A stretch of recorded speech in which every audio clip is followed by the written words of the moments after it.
How important is causation in proving negligence?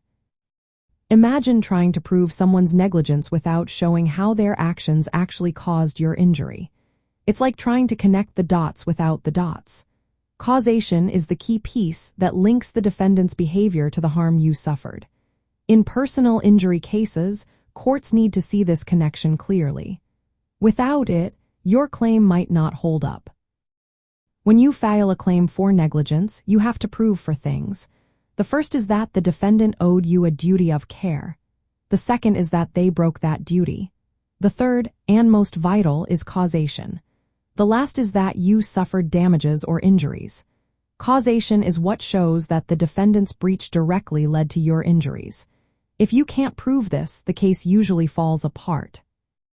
There are 2 parts to causation. The first is actual cause, also called cause in fact.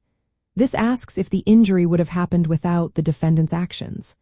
For example, if someone runs a red light and hits a pedestrian, the accident wouldn't have happened but for that act.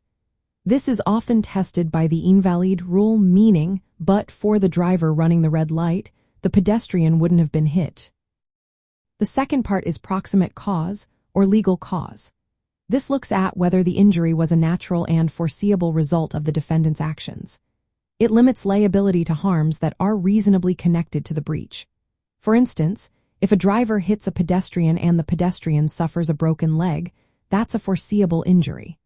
But if the injury was caused by something unrelated, like a sudden storm, it might not be considered a legal consequence of the driver's negligence. Proving causation often involves showing evidence like medical records, accident reports, or expert testimony. For example, if a slip and fall case goes to court, you need to prove that the property owner's failure to fix a hazard directly caused your fall. If you slip on a wet floor that was not marked or cleaned properly, that's a clear link. If you cannot establish causation, your case will likely fail because courts won't see a direct link between the defendant's actions and your injuries. That's why proving causation is so important. It's the bridge that connects the defendant's negligence to the harm you experienced.